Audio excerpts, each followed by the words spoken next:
Hello दोस्तों, का मेरे अपने यूट्यूब चैनल आकांक्षा एकेडमी में। जैसा कि आप जानते ही हैं कि अभी इग्नू दिसंबर के जो एग्ज़ाम्स हैं वो होने वाले हैं। ठीक है, तो पॉलिटिकल थ्योरी के लिए MPS 002 के लिए MPS 001 के लिए मैंने कुछ क्वेश्चंस बनाए हैं। तो प्लीज़ अगर आप इन क्वेश्चन को देखेंगे तो क्या पता आपके एग्ज़ाम में ये हेल्प करेंगे ज़रूर।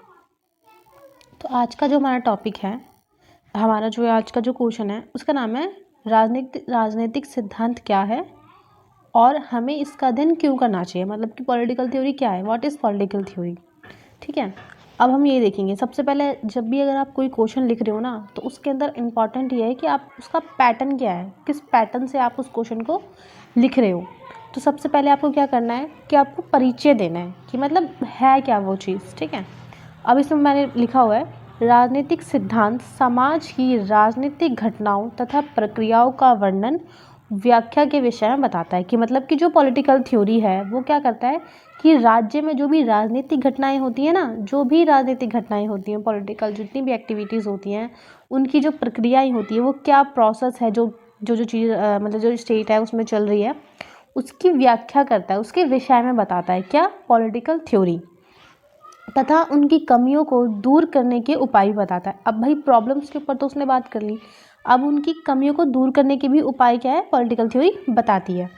राजनीतिक सिद्धांत थोड़ा जटिल विषय है, मतलब कि थोड़ा सा टफ तो है, क्योंकि वेस्टर्न पॉलिटिकल थॉट, मतलब कि जो आपने देखा होगा कि आपका एक वो भी है ग्रेजुएशन में आपका ना, एक पूरी एक बुक है जिसका नाम है वेस्टर्न पॉलिटिकल थॉट। एक मतलब अलग से सब्जेक्ट है, ये एक पेपर पढ़ना पड़ता है आपको। ठीक है, तो जो ये वेस्टर्न जो राजनीतिक सिद्धांत है वो कहाँ से आया है, ये वेस्ट से आया है। ठीक है, वेस्टर्न पॉलिटिकल थॉट है ये, जिसका ये अभिन्न अंग है। ये 2800 वर्षों, मतलब 2800 जितने में 2800 साल क्या है, पुराना है, उससे भी ज़्यादा पुराना है पॉलिटिकल थ्योरी। तथा विभिन्न राजनीतिक दार्शनिकों, धर्मशास्त्रियों, अर्थशास्त्रियों, समाजशास्त्रियों और राजाओं तथा अन्य लोगों ने अपना अपना इसमें क्या किया है, योगदान दिया है। जैसे कि आप अब ये क्या, ये थोड़ा सा आपका इंट्रो बन जाएगा, है ना, कि राजनीतिक सिद्धांत ये होता है, इसके विषय में बताता है, और ये पश्चिम मतलब वेस्ट से आया है, और ये कम से कम 2800 साल पुराना है, उससे भी ज़्यादा पुराना है। आपने देखा होगा, आपने प्लेटो पढ़, ग्रेजुएशन में हमने प्लेटो पढ़ा है। ठीक है, मतलब प्लेटो पढ़ा हुआ है, एरिस्टोटल पढ़ा हुआ है, अरस्तु पढ़ा है। ये क्या, ये इनके विचार थे, ये उनके विचारों के विषय में बताता है। अब आता है इसके आगे का, हम देख लेते हैं। वो तो आपका इंट्रो हो गया। अब आप क्या कर सकते हो, इसको पॉइंट पॉइंट में लिख सकते हो कि सिद्धांत का क्या मतलब होता है, मतलब कि जो पॉलिटिकल थ्योरी है, ठीक है, जो थ्योरी है, थ्योरी का क्या मतलब है। अब ये क्या है, थ्योरी तो हम इसको इंग्लिश में बोलते हैं। ठीक है, अंग्रेजी शब्द थ्योरी से लिया गया है। मतलब कि सिद्धांत जो है, सिद्धांत बोलते हैं हिंदी में, और वहीं थ्योरी बोलते सॉरी हाँ, सिद्धांत बोलते हैं हिंदी में और थ्योरी बोलते हैं इंग्लिश में। तो थ्योरी क्या है, इंग्लिश शब्द है, से लिया गया, और थ्योरी यूनानी शब्द थ्योरिया और थोरमा से लिया गया। अब मतलब कि जो शब्द ना थ्योरी, वो कौन सी शब्द से लिया गया है, एक यूनानी शब्द है जिसका नाम है थ्योरिया और थ्योरमा, उससे लिया गया है। अब उसको हम हिंदी इंग्लिश में कह देते हैं थ्योरी। ठीक है, अब थ्योरी जो है उसका अर्थ क्या होता है कि जो भी चीज़ हमारे आसपास घटित हो रहा है ना, उसे समझने की क्रिया को सिद्धांतिकरण भी कहते हैं। मतलब कि जो भी चीज़ हमारे आसपास घट रही है, जो भी घटना हमारे पास घट रही है, उसको बोलते हैं थ्योरिया। और थ्योरमा क्या होता है, वह जो भी निष्कर्ष जो इस सिद्धांतिकरण प्रक्रिया को, अच्छा इसमें बता रखा है। थोरमा क्या होता है कि एक जो निष्कर्ष निकला, मतलब कि जो रिजल्ट आया।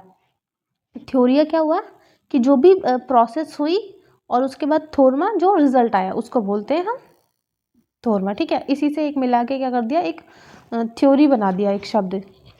अब आता है, अगर सरल भाषा में कहा जाए तो राजनीतिक सिद्धांत राज्य से संबंधित ज्ञान है।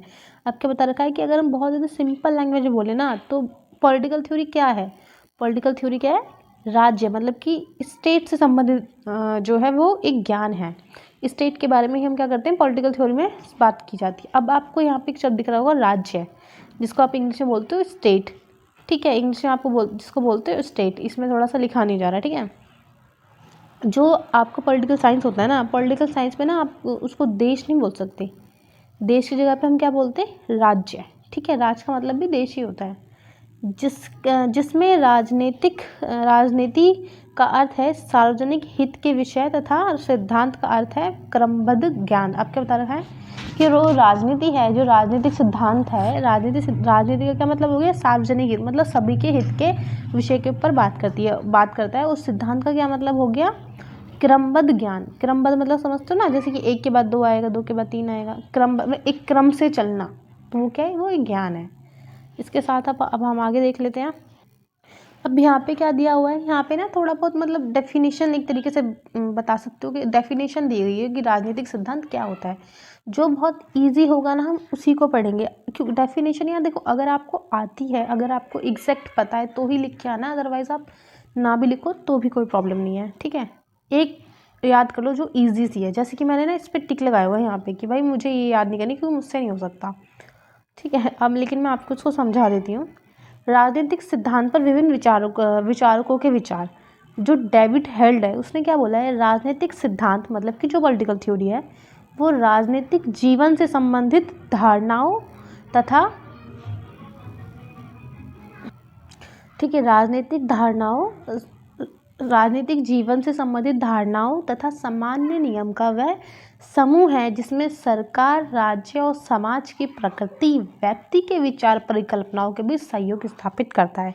मतलब क्या बोला है कि जो राजनीतिक सिद्धांत है वो क्या है, वो राजनीतिक जीवन से संबंधित जितनी भी धारणाएं होती हैं, जो भी सामान्य नियम होते हैं, ठीक है, उनका एक क्या है, एक समूह है, ठीक है, जो क्या करता है, जिसमें सरकार, राज्य और समाज की प्रकृति, मतलब कि जितना भी जो उसका एक नेचर है एवं व्यक्ति के विचार, परिकल्पनाओं के बीच सहयोग स्थापित करता है।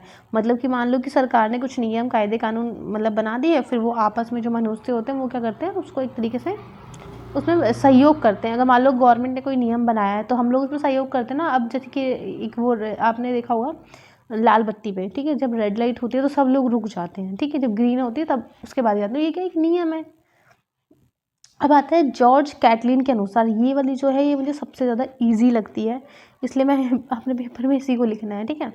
अब आता है जॉर्ज कैटलिन के अनुसार राजनीतिक सिद्धांत मतलब कि जो पॉलिटिकल थ्योरी है वो राजनीतिक विज्ञान मतलब कि पॉलिटिकल साइंस और राजनीतिक दर्शन शास्त्र मतलब कि पॉलिटिकल फिलॉसफी दोनों का क्या है, मिश्रण है। मतलब कि पॉलिटिकल साइंस और पॉलिटिकल फिलॉसफी, इन दोनों का क्या है, राजनीतिक सिद्धांत एक मिश्रण है, मतलब कि मिक्स्ड है ये, ठीक है। नेक्स्ट क्या है हमारा, राजनीतिक सिद्धांत की विशेषताएं। अब इसकी विशेषता क्या होगी, अब हम इसकी विशेषताओं के ऊपर क्या करेंगे, बात करेंगे। राजनीतिक सिद्धांत की विशेषताएं क्या लिखा हुआ है इसमें, intellectual and political activities of a person. राजनीतिक सिद्धांत सामान्यतः यह एक व्यक्ति का चिंतन होता है। मतलब कि जो पॉलिटिकल थ्योरी वो क्या है, वो एक व्यक्ति का चिंतन है जो कि राजनीति की वास्तविकता अर्थात राज्य की सैद्धांतिक व्याख्या करने का प्रयत्न करता है। अब क्या बता रहा है, जो पॉलिटिकल थॉट है वो ज़रूरी नहीं अलग अलग, हर कोई इंसान क्या करता है, अपने एक अलग अलग विचार देता है, ठीक है। तो एक व्यक्ति का क्या है, एक व्यक्ति का चिंतन, मतलब एक व्यक्ति का ये थॉट है। अब क्या होता है कि जो राजनीति होती है मतलब कि जो पॉलिटिक्स होती है उसका एक तरीके से वास्तविक मतलब कि राज्य में क्या क्या हो रहा है, कौन कौन से सिद्धांत आ रहे हैं, ठीक है, इन सारे विषयों के बारे में मतलब बताने की क्या करता है, प्रयत्न करता है, मतलब व्याख्या करता है, ठीक है। नेक्स्ट इसमें क्या बताया हुआ है, सरल शब्दों में कहें तो राज्य के विषय के बारे में जानकारी देता है। मतलब कि जो भी एक व्यक्ति होता है, जो भी एक अपना एक थॉट प्रस्तुत करता है, वो कहता है स्टेट के बारे में बताता है। हर एक सिद्धांत थ्योरी अपने आप में परिकल्पना मतलब विजुअलाइजेशन हो सकता है। मतलब कि कोई भी अगर थ्योरी आती है तो उसमें क्या होता है, अपनी एक परिकल्पना होती है। अगर मान लो प्लेटो ने अपनी एक थ्योरी दी है किसी भी चीज़ के ऊपर, स्टेट के ऊपर दी है, तो वो उसकी है, उसका एक विजुलाइज किया उसने, ठीक है, एक परिकल्पना बनाई है वैसी। वहीं अगर एरिस्टोटल ने दिए तो उसने अपनी एक मतलब वो एक इमेजिन करते हैं कि ऐसा ऐसा चीज़ें ऐसे स्टेट में होनी चाहिए। अब आपने प्लेटो पढ़ा हुआ, प्लेटो में क्या सारी चीज़ें वैसे थोड़ी ना, वो तो बिल्कुल भी रियल नहीं है ना, वो तो एक सिर्फ कल्पना की गई थी। अब आता है तथा इसकी आलोचना भी हो सकती है। अगर कोई भी इंसान अपना थॉट प्रस्तुत करता है तो क्या है, उसकी भाई आलोचना भी की जा सकती है। उसकी आलोचना भी होती है। आप एरिस्टोटल देख लो, एरिस्टोटल की भी आलोचना है। प्लेटो की तो उसके जो स्टूडेंट था, आई मीन एरिस्टोटल, उसने ही आलोचना की थी। उसने जो भी अपने स्टेट पे विचार दिए हैं या और बहुत सारी चीज़ें दी हैं, है ना। राजनीतिक सिद्धांत मतलब कि जो आपका पॉलिटिकल थ्योरी है, राजनीतिक जीवन के उस विशेष सत्य की, प्लेटो की रिपब्लिक, अरस्तु पॉलिटिक्स और रूसो की, ये एक्चुअली क्या है, थ्योरी ऑफ जस्टिस, इसको आप मिटा सकते हो, ये थोड़ा सा गलत है, ठीक है। मतलब अब बता रखा है कि जो पॉलिटिकल थॉट है, मतलब जो आपका जो पॉलिटिकल थॉट है, ठीक है, जो थॉट्स हैं बहुत सारे ऐसे राजनीतिक, मतलब आप कह सकते हो राजनीतिक विचारक हैं, है ना, जिन्होंने अपने अपने विचार, जैसे प्लेटो की क्या है, रिपब्लिक, अपने अपने उन्होंने अपने विचार जो प्रस्तुत किए हैं। एरिस्टोटल की पॉलिटिक्स बहुत फेमस बुक है उसकी, उनकी। नेक्स्ट जो हमारा है इसके अंदर वो है, अब आता है आपका इसकी सेकंड मतलब विशेषता, वो है राजनीतिक सिद्धांत में व्यक्ति, समाज तथा इतिहास, राजनीतिक सिद्धांत में व्यक्ति, समाज और इतिहास की व्याख्या होती है। अब अगर आप पॉलिटिकल थॉट पढ़ते हो तो उसमें क्या क्या बताता है, समाज के बारे में बताता है, स्टेट के बारे में बताता है, व्यक्ति के बारे में बताता है, और आपके उसका एक तरीके से इतिहास भी पता चलता है। अगर आप पॉलिटिकल साइंस पढ़ रहे हो ना तो उसमें हिस्ट्री होती ही है। हम जितने भी थॉट पढ़ रहे हैं, मतलब मैं हमारा सेकेंड ईयर में क्या है एमए के, उसमें आपका एक प्लेटो मतलब वेस्टर्न पॉलिटिकल थॉट उसमें बताया, वो क्या हिस्ट्री तो है, वो सारा कौन सा उसमें प्रेजेंट का बता रहे हैं। क्या बता रखा है, ये व्यक्ति और समाज की प्रकृति की जांच करते हैं, जैसे एक समाज कैसे संगठित होता है, कैसे काम करता है आदि, अर्थात इनका संबंध इनका संबंध इन तीनों से है। मतलब कि अभी तुम्हें ये बता रखा है कि कोई भी समाज बना कैसे। अगर आप प्लेटो की देखोगे, एरिस्टोटल का लिखोगे, और आप मैकियावेली का देखोगे, तो उन्होंने ना नेचर ऑफ स्टेट की बात की है कि मतलब जब मनुष्य आया भी नहीं था उससे पहले उसका मतलब निर्माण किस तरीके से हुआ, ये स्टेट कैसे है, इन सब की इसने बात की है। तो वो क्या है, वो हिस्ट्री तो है एक तरीके से। तो हमें जो मतलब पॉलिटिकल साइंस थ्योरी जो होती है उसके अंदर हम हिस्ट्री के बारे में पढ़ते हैं, ठीक है। हमें सोसाइटी के बारे में पता चलता है, व्यक्ति के बारे में तो हमें पता चलता ही है। अब आता है हमारा जो नेक्स्ट पॉइंट है, वो क्या है, राजनीतिक सिद्धांत किसी विशेष विषय पर आधारित होता है। मतलब कि जो पॉलिटिकल थ्योरी होती है वो किसी भी एक विशेष विषय पर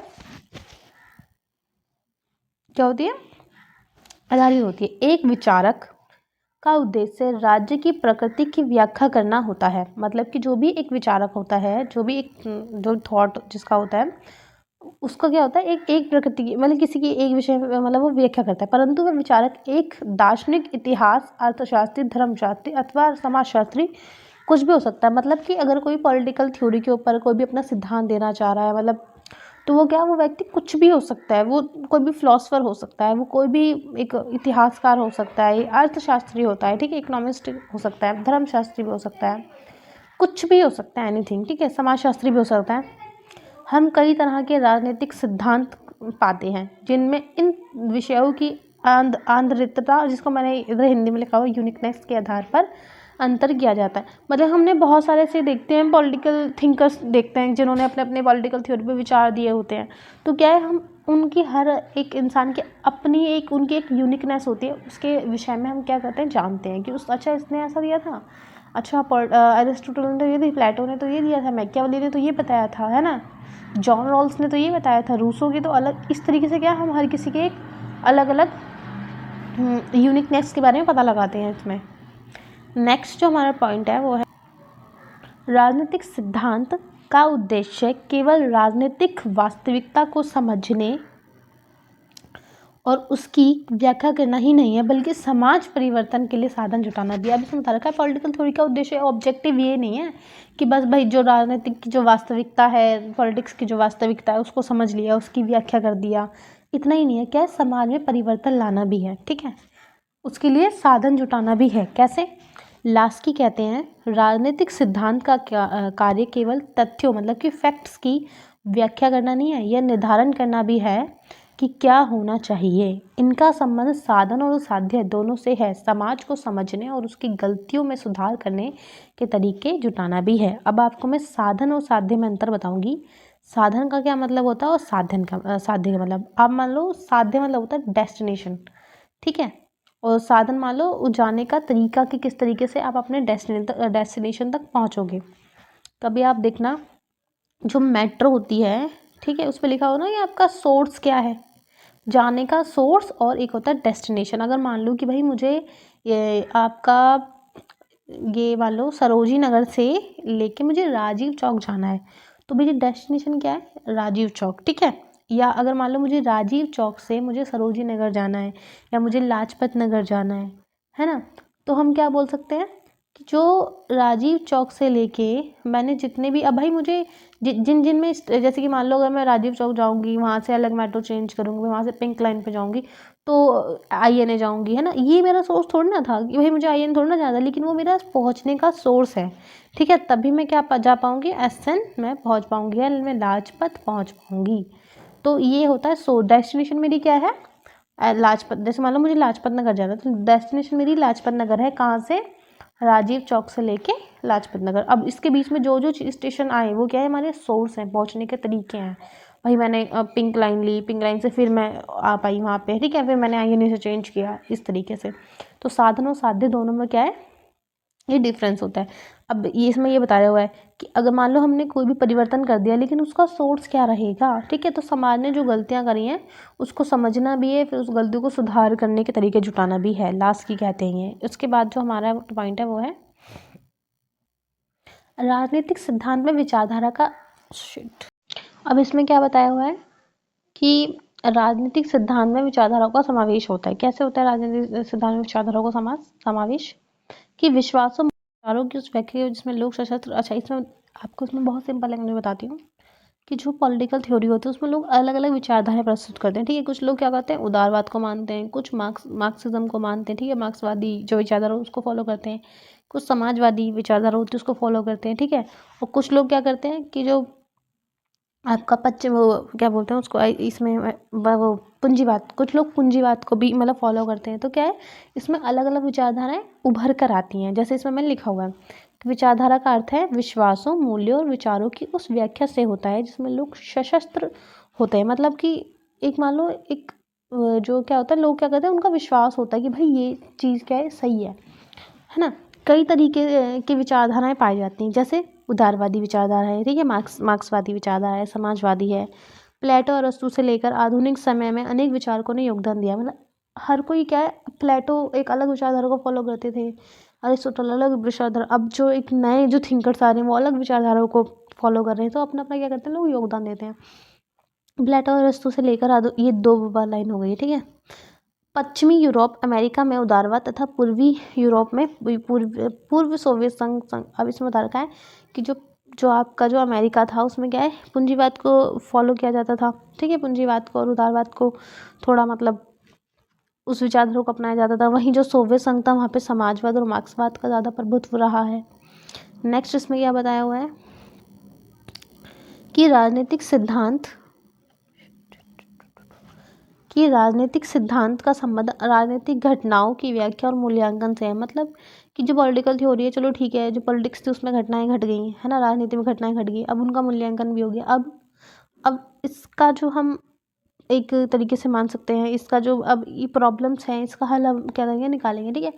इसका अध्ययन विचारों तथा आदर्शों के विवरण से है, सामाजिक और आर्थिक परिवर्तन के साधन के रूप में अथवा विचारधारा के रूप में किया जाता है। अब क्या है कि मतलब ज़रूरी नहीं कि सिर्फ इस राजनीति के बारे में बात करें तो हम सिर्फ राजनीति से रिलेटेड टॉपिक्स के बारे में बताएंगे, उसमें हम आर्थिक परिवर्तन के बारे में बताएंगे कि आर्थिक चीज़ों को हम किस तरीके से कम कर सकते हैं, ठीक है। इस प्रकार राजनीतिक सिद्धांत की विशेषता स्पष्ट रूप से की जा सकती है, अर्थात इनका संबंध मूल्य एवं तथा दोनों से है। मतलब ये जो लाइन है इसको आप काट सकते हो।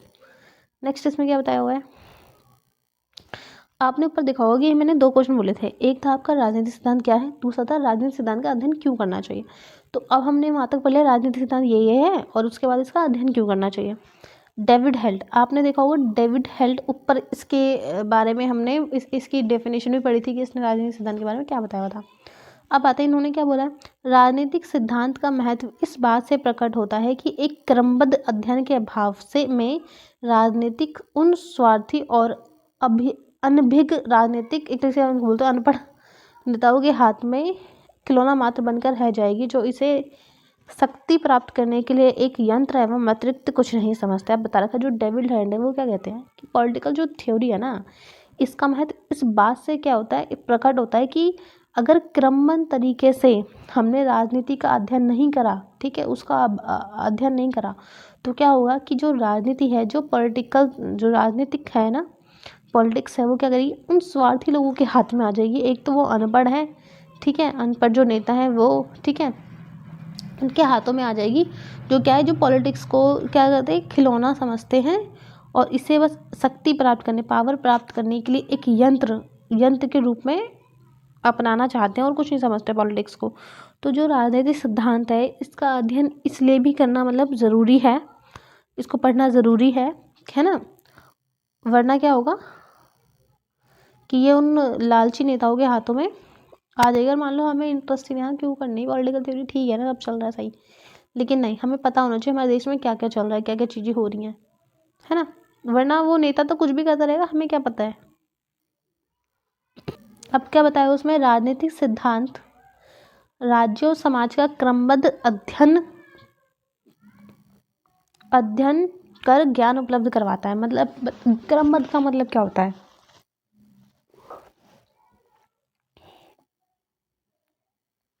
जैसे कि मान लो 1 है, 1 के बाद 2 ही आएगा, फिर 3 ही आएगा, ये क्या क्रमबद्ध है ना। इसको आप साइंटिफिक्स भी कह सकते हो, साइंटिफिक मेथड भी कहते हैं इसको। तो ये क्या करता है, जो पॉलिटिकल थ्योरी होती है, वो कहता है वो राज्य के बारे में, समाज के बारे में क्रमबद्ध ज्ञान बताता है कि भाई पहले स्टेट के बारे में बता दिया, फिर लोगों के बारे में बताएंगे, है ना। राजनीतिक सिद्धांत का उद्देश्य राज्य सरकार, विभिन्न अंगों एवं उनके स्वरूप की व्याख्या करना होता है तथा अंततः उनका अध्ययन कर जानकारी उपलब्ध करवाना। जैसे कि आपने पता होगा कि जो सरकार है उसके बारे में हम जानते हैं कि हाँ ठीक है, इस स्टेट पे, इस लेवल पे ये वाली सरकार है, इस लेवल पे ये वाली है, तो इसके बारे में क्या हम जानकारी और ज्ञान उपलब्ध करते हैं। ये व्यक्ति के सामाजिक राजनीतिक अधिकारों एवं कर्तव्यों, समानता, न्याय के बारे में भी वर्णन करता है। ये व्यक्ति के सामाजिक अधिकारों के साथ साथ उनके कर्तव्यों के बारे में भी वर्णन करता है। मतलब पॉलिटिकल थ्योरी क्या है, ये बताता है लोगों के अधिकारों के बारे में, ठीक है, उनकी सामाजिक स्थिति कहते हैं, उनके सामाजिक अधिकार कौन से, उनके राजनीतिक अधिकार कौन से, उनके कर्तव्य कौन से हैं व्यक्तियों के, जो नागरिक हैं वहाँ के, वो समानता कौन कैसी है उनके पास, न्याय किस तरीके का है, भाई मिल भी रहा है लोगों को न्याय या नहीं मिल पा रहा है। तो क्या ये इन सारे विषयों के बारे में बताता है। नेक्स्ट क्या बताया हुआ है कि यह सामाजिक और आर्थिक अर्थव्यवस्था को समझने का तथा उनसे संबंधित समस्या जैसे गरीबी, बेरोजगारी, हिंसा, भ्रष्टाचार आदि का भी वर्णन करते हैं। इतिहास के विभिन्न क्रांतियों का अध्ययन कर एक विचार परिकल्पना का निर्माण करते हैं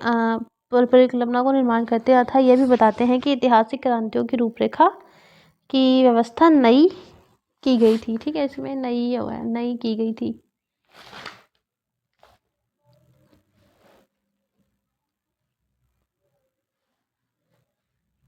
परिकल्पनाओं का क्या करते हैं, निर्माण करते हैं। अंतः ये भी बताते हैं कि ऐतिहासिक क्रांतियों की रूपरेखा नई थी। अब इसमें बताया हुआ है कि भाई अब इन्होंने ये बता दिया, समानता वगैरह सब कुछ बता दी। अब ये बताएंगे ना कि सामाजिक व्यवस्था कैसी है, आर्थिक व्यवस्था कैसी है, अर्थव्यवस्था कैसी है हमारे देश की, लोग बेरोजगार तो नहीं है, अगर बेरोजगारी भी है, गरीबी है, हिंसा है, भ्रष्टाचार, इन सब का वर्णन करते हैं, ठीक है, इनको दूर करने के उपाय भी बताते हैं। इतिहास में जो क्रांतियाँ हुई हैं उनके बारे में बताते हैं कि मतलब जो गलती हम पहले कर चुके हैं वो हम दोबारा ना करें। इतिहास की व्यवस्था किस तरीके से नई आई, रूपरेखा कैसी थी, नई थी नहीं थी, इन सारे विषयों के बारे में क्या करते हैं, बताते हैं। नेक्स्ट क्या इसमें बताया हुआ है, भविष्य के लिए एक नवीन विचार प्रदान करते हैं। यह घटनाओं का वर्णन कर एक उचित रूपरेखा प्रस्तुत करते हैं जिसे भविष्य में नवीन रूप से अपनाया जा सकता है। मतलब अभी मान लो कोई प्रॉब्लम चल रही है, उसके विषय में सोचते हैं, नवीन विचार मतलब नए विचार जो है उनको प्रदान करते हैं, ठीक है। तो ये सारी चीज़ें इसमें बताई हुई हैं। अब क्या बता रखा है, लास्ट के विभिन्न विचारकों की घटनाओं का वर्णन कर एक सर्वोत्तम ज्ञान उपलब्ध करवाता है। मतलब कि अलग अलग बहुत सारे विचार प्रस्तुत करते हैं, अच्छा ठीक है, ये वाला विचार प्रस्तुत कर दिया, ये कर दिया, फिर क्या है, उनकी घटनाओं के बारे में बताते हैं, पूरे एक सार्वभौम बहुत अच्छा जो ज्ञान होता है उसके बारे में बता सकते हैं, मतलब कि बहस डिबेट्स होती है ना, कि ये वाला विचार अच्छा है, ये अच्छा नहीं है, इस तरीके से। और इसमें नेक्स्ट पॉइंट क्या है हमारा, कि राजनीतिक या घटनाओं प्रक्रियाओं का वर्णन करने उसका स्पष्टीकरण जो है वो करता है, अर्थात विस्तार व्याख्या कर सही दिशा प्रदान करता है, मतलब कि जो भी राजनीति में प्रॉब्लम्स हुई हैं उसके बारे में बताता है, और उसके बाद क्या करता है कि एक उसका स्पष्टीकरण जो है वो तैयार करता है और उसको एक सही दिशा प्रदान करता है, जो भी है प्रॉब्लम्स जो है वो हुई है। इसके बाद आप क्या कर सकते हो, इसके बाद अपना एक अच्छा सा आप निष्कर्ष लिख सकते हो। निष्कर्ष में ज़्यादा कुछ नहीं करना होता, ऊपर की 4 लाइन उठाओ, फिर बीच की 4 लाइन उठाओ, और फिर एक एंड की 4 लाइन उठा दो, बस। उसके बाद आपका निष्कर्ष कंप्लीट हो जाता है। उसको थोड़ा सा बना के लिखने की ज़रूरत होती है, बाकी कुछ नहीं करना। आपका पैटर्न यही होना चाहिए। सबसे पहले आपको इंट्रो लिखना चाहिए, ठीक है। अगर आपसे क्वेश्चन पूछा है, आप उसका इंट्रो दो, ठीक है। इंट्रो के बाद आप उसकी डेफिनेशंस बता दो, उसका कॉन्सेप्ट बता दो, लेकिन आपको इंट्रो और उसके बाद जो कंक्लूज़न है वो ज़रूर लिखना है। इससे क्या होता है, थोड़ा सा इनहेंस हो जाता है। कोशिश करो कि आप थोड़ा मतलब पॉइंट्स में बताओ, वो ज़्यादा ज़रूरी है। अगर आपको जहाँ पे नहीं आता तो आप उसको पैराग्राफ में लिख सकते हो, पैराग्राफ में लिखना थोड़ा सा अवॉइड करना हो सके तो। आज के लिए इतना ही।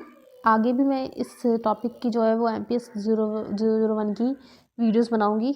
इसका पेपर 9 दिसंबर को है, तो जितनी वीडियो हो सकेंगी मैं क्वेश्चन की प्रोवाइड करवाऊंगी, ठीक है। अगर आपको मेरी वीडियो अच्छी लगी तो आप मेरे चैनल को लाइक सब्सक्राइब भी कर सकते हैं। Thank you.